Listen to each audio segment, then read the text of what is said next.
The American dream has stagnated.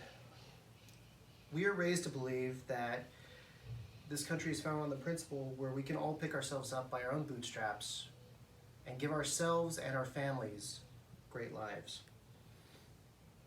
It was best summed up by James Truslow Adams in his book, The Epic of America, where he coined the term American Dream. The American Dream is the dream of a land in which life should be better and richer and fuller for everyone, with opportunity for each according to ability and achievement, regardless of fortuitous circumstances or birth or position. And therein lies the rub. We are the 99%. That was the battle cry of Occupy Wall Street. They made a good show of things, and they lasted in the public eye longer than I thought they would. And that's because they had a great point. The top 1% of this country owned 24% of the wealth in 2010, and that was just a year before the Occupy Wall Street movement started. Compare that to, at the same time, the middle class owned the same percentage of wealth, yet represented 59% of our population. This should really upset anybody who believes in the American dream. So I would like to take the time to discuss how the divide between the largest amount of wealth and the most amount of people is affecting our society and is in defiance of the American dream, and how the treatment of inherited wealth can actually help us somewhat close that gap. Because inherited wealth has given us a great divide. The amount that's passed between wealthy families is staggering. In 2010, again, it was estimated that 55% of all wealth in this country was inherited, and that's the low estimate. We have about 63% for the high estimate. The problem with that is, with those numbers we had previously of the 24% in the same year of the top 1% and the 24% of 59% of our population, that means a great amount of that wealth is passing to people who already have a great amount of wealth, and to people who are not having to make that wealth. So this is where the estate tax comes in. The estate tax is a tax that's levied on your net worth of all of your assets. So you take the gross, which is going to be all of your stocks, your bonds, your house, your cars, your liquid assets, everything. You take out certain amounts of dispositions, you take out certain amounts of just certain cuts to it that you get just through, say, charitable contributions, etc. And you get your net. According to the IRS, in 2004 through 2006, the inheritance tax rate that you didn't have to pay taxes on started at 1.5 million. That was 1.5 million per individual that died did not have to pay taxes on to their inheritors. In 2006 to 2008, that was raised to 2 million. Went to 3.5 million in 2009, 5 million in 2010 and 2011. Sorry, lost it here. This has gotten mildly incremental over time and has received a very large increase recently. With the I believe it was 2018 Trump tax plan, we had an increase of this to 11.18 million not taxed inheritance per individual. That is more money than most of us will see in a decade. That is more money than most of us will see throughout a good course of our lives, at least in any tangible way. The 2020 estimate for this is going to be 11.58 million per individual, which between married couples means about $23.16 million untaxed in estate inheritance.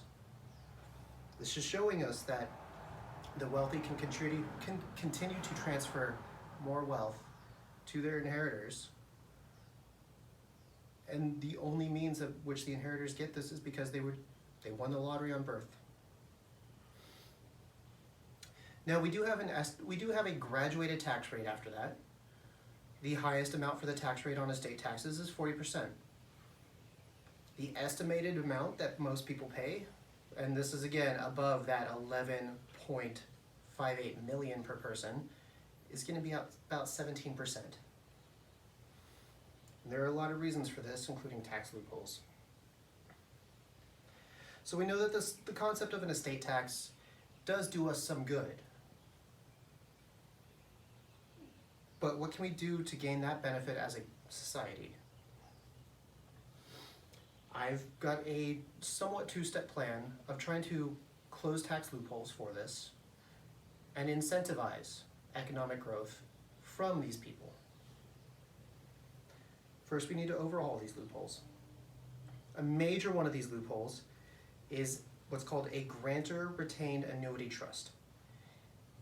This is a trust in which we can place assets, not us, I mean the richer we. And they can continue to earn an income for us, and they're frozen at the value that they're thrown in there for. When that asset has finally become, when you've gotten all the income out of it, you can pull that asset out tax-free. So we need to close things like this. This has actually allowed the Waltons, the family that owns Walmart, to escape about $100 billion in estimated tax payment since 2010. We also need to lower the non-taxable transfer amount on gifts and estates. 11.58 million per person is very high. Again, this is something that most individuals won't see in their lifetime. If they do, it's going to be over the course of their lifetime in a greater asset, not even in their value of their home, their cars, all assets together. And that the asset appraisals that are done on these estates need to be done by neutral third parties. Oftentimes, obviously, you're going to hire somebody who's got your best interest in mind. A lot of these companies will take every little cut they can to make it so that your estate is valued at a much lower rate. So you're paying far less in taxes, you're paying far less out. These are the kind of loopholes we need to close. But you can't just close the loopholes. We should incentivize the closing of these. We should incentivize the people who have the greatest amount of wealth in our society to contribute that wealth back to our society. We should keep the graduated tax rates so that the top is a 40% of whatever estate you're transferring. We should allow a buy-down program. With a buy-down program, if you were to contribute certain amounts to charities and charitable funds, not charitable trusts owned or affiliated with your family, but charitable funds that work for the betterment of society in ways of economically impacted areas, especially with education, health, housing, we can allow a buy-down of a greater percentage than what they would pay out in a tax. Because a lot of wealthier individuals feel that tax spending is going to be a waste, a government waste. So if we can actually have it be directed back towards the society, we can justify saying for every million or so you spend, we can give you a greater tax benefit off of that. Because you're giving it back to the neighborhood that needs you, back to the society that needs you, and it has to be an economically impacted one. We can also do, a lot of these people have ownerships in businesses, whether private or public businesses. If you can guarantee in a private business that your employees, especially on the lower rungs of your employees, are meeting certain wage amounts, say something greater than the minimum wage, a living wage, we will further allow you to buy down that tax credit, to buy down the taxes of what you're going to pass on. There's no one-stop answer for any economic inequalities we have in this country. But the transfer of retained wealth is key in the stagnation of the American dream, because it encourages money to be held, and encourages money to make money on money. It does not encourage growth. It does not encourage self-sustaining, and it doesn't encourage the economy around you. It doesn't encourage the society around you.